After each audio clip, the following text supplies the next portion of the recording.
Hello friend, तो कैसे हैं आप? उम्मीद है कि आप सब बहुत ही अच्छे होंगे और अच्छे से अपना पढ़ाई लिखाई कर रहे होंगे। आज हम करेंगे क्लास 10th के केमिस्ट्री का चैप्टर नंबर फर्स्ट का जो भी इम्पोर्टेंट सब्जेक्टिव है 2 नंबर में जो आते हैं उसको हम कवर करने वाले हैं। कितना बार पूछा गया और कब कब पूछा गया हमने ईयर वाइज रखा है, ठीक है। उसके साल को भी लिख लिया ताकि आपको ध्यान में रहे, ठीक है। तो चलते हैं अपने क्वेश्चन की तरफ। तो फर्स्ट नंबर में हमने प्रश्न लिख रखा है विस्थापन अभिक्रिया। विस्थापन अभिक्रिया मोस्ट इम्पोर्टेंट है, 2 बार रिपीट हो चुका है, ठीक है। आप देख सकते हैं 2020 में भी आया था और देखिए और 2024 में और 20 में। तो 2 बार पूछा गया है तो पूछने की संभावनाएं है, कहीं कि 2 बार रिपीट हो चुका है। रिपीटेड क्वेश्चन का चांस रहता है पूछने का, ठीक है। तो इसको ध्यान में रखिएगा, समझ लेते हैं। इसमें बोल रहा है कि वैसी अभिक्रिया जिसमें किसी यौगिक में उपस्थित किसी तत्व का प्रतिस्थापन दूसरे तत्व द्वारा होता है। इसमें किसी यौगिक में जब तत्व रहता है उस तत्व का प्रतिस्थापन कर दे, कौन? कोई दूसरा तत्व उसका प्रतिस्थापन कर दे, उसी को बोलते हैं प्रतिस्थापन अभिक्रिया।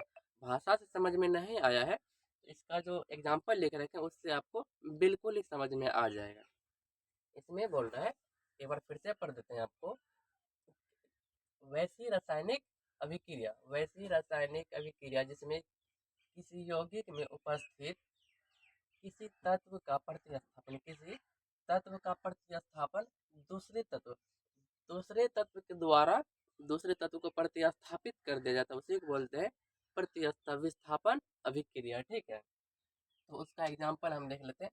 जैसे कि यहाँ पे जिंक है और यहाँ पे HCl है और यहाँ पे 2 इसलिए लगा है काहे कि समीकरण बैलेंस नहीं था। इससे पहले आप लोग क्लास में पढ़ चुके होंगे संतुलित रासायनिक समीकरण और असंतुलित रासायनिक समीकरण, बस उसी का कॉन्सेप्ट यहाँ पे यूज हुआ है, इसलिए यहाँ पे 2 है दोनों को बैलेंस रखने के लिए, ठीक ना। जब दोनों को हम इस जिंक को और हाइड्रोक्लोरिक अम्ल को रिएक्शन करवाए, यहाँ पे क्या बन गया? जिंक क्लोराइड और HQ अलग हो गया, ठीक है। यहाँ Zn जो है Zn, यहाँ पे देखिए H को यहाँ से मार पीट के हटा दिया, H को यहाँ से मार पीट के अंदर अलग कर दिया और Cl के साथ खुद क्या हो गया? जिंक जुड़ गया। यहाँ विस्थापन हुआ ना, एक तत्व दूसरे तत्व क्या किया? एक तत्व यहाँ पे क्या क्या था? Zn मतलब जिंक था, दूसरा क्या था? हाइड्रोजन था। तो हाइड्रोजन को विस्थापित कर दिया ना, हाइड्रोजन को प्रतिस्थापित कर दिया, कौन? जिंक कर दिया। इसी को बोलेंगे विस्थापन अभिक्रिया, ठीक है। जब एक तत्व दूसरे तत्व को प्रतिस्थापित कर दे। तो उम्मीद है कि आपको विस्थापन अभिक्रिया समझ में आ गया होगा। अब हम चलते हैं द्विविस्थापन अभिक्रिया, उसी का आगे का स्टेप है द्विविस्थापन। इसमें एक विस्थापन हो रहा था, इसमें 2 विस्थापन होगा, ठीक है। तो वैसी अभिक्रिया जिसमें 2 यौगिक अपने आयनों का आदान प्रदान कर नए यौगिक का निर्माण करते हैं उसे द्विविस्थापन अभिक्रिया कहते हैं। इसमें देखिए आपको आयन को ध्यान में रखना है, इनमें दोनों का आयन आदान प्रदान होगा, मतलब एक्सचेंज होगा, इसका उस पे उसका इस पे, ठीक है। तो इसमें आपको आयन का ध्यान रखना है, ठीक है। आयन का ज्ञान तो पहले से होगा ही। तो चलिए अब इसका देख लेते हैं एग्जाम्पल। हमने एग्जाम्पल यहाँ पे 2 लिख रखा है, ठीक है।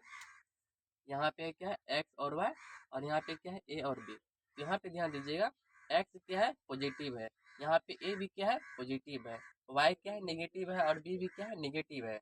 तो पॉजिटिव और नेगेटिव मिलेगा ना, देखिए एक्स क्या है? पॉजिटिव, तो किसके साथ जाएगा? नेगेटिव के साथ। इसलिए एक्स के साथ क्या आएगा? एक्स पॉजिटिव है तो इसके साथ आएगा बी। एक्स के साथ आएगा पॉजिटिव के साथ, नेगेटिव आया प्लस में।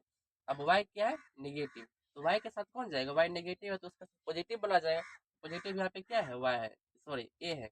तो वाई के साथ कौन आएगा? ए आएगा। तो वाई के साथ ए आ गया। यहाँ पे नेगेटिव और पॉजिटिव मतलब आयन यहाँ पे बोल रहा है ना, आयनों का आदान प्रदान होता है।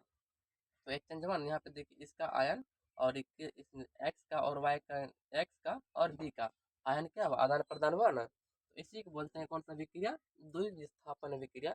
मतलब इसमें 2 आयन एक्सचेंज होगा, ठीक है, इसलिए इसको द्विविस्थापन विक्रिया बोलते हैं। तो दूसरा नंबर का जो एग्जाम्पल लिख रहे हैं यहाँ पे NaCl, सोडियम क्लोराइड। आपको पता है कि NaCl प्लस होता है, Cl क्या होता है? माइनस होता है। यहाँ पे क्या है? ये भी प्लस होता है और ये क्या होता है? माइनस होता है। तो प्लस के साथ कौन जाएगा? माइनस वाले के साथ, ठीक है। तो माइनस NO3 है, ठीक है। क्लोरीन यहाँ पे क्या है? माइनस में, तो किसके साथ जाएगा? पॉजिटिव के साथ। पॉजिटिव यहाँ पे Ag है प्लस में, ठीक है। तो Na के साथ कौन आएगा? NO3। Na के साथ NO3 मिल गया, ठीक है, प्लस के साथ माइनस वाला। उसके बाद माइनस के साथ कौन आएगा? प्लस वाला। इसके साथ ये जुड़ जाएगा Cl और Ag, तो Ag और Cl हो गया, ठीक है। तो बस इसी तरह से दो आयन का आदान प्रदान होता है, तो उसे बोलते हैं द्विविस्थापन अभिक्रिया। उम्मीद है कि आपको समझ में दोनों आ गया होगा, आपके लिए बहुत ज़्यादा इम्पोर्टेंट है, ठीक है। ये भी इम्पोर्टेंट है और ये भी इम्पोर्टेंट है, ठीक है। तो इससे पहले भी हम दो रिएक्शन करवा दिए हैं, जो कि 2 साल में पूछा गया था। जो आप नहीं देखे, इस चैनल पे लोड है, आप जाके देख सकते हैं। क्या कि देखिए, अब एग्जाम नज़दीक हो गया, अब सिलेबस पढ़ने का समय है, जो क्वेश्चन इंपॉर्टेंट है उसको कवर करने का समय है, ठीक है। तो जितना भी इंपॉर्टेंट क्वेश्चन होगा साइंस का, सोशल साइंस का, मैथ का, हिंदी का, इंग्लिश का, हम सब आपको कवर करा देंगे इसी चैनल पे। तो वीडियो को लाइक कीजिएगा और चैनल को सब्सक्राइब कर लीजिएगा, ताकि ऐसे इंपॉर्टेंट वीडियो आपको मिलता रहे।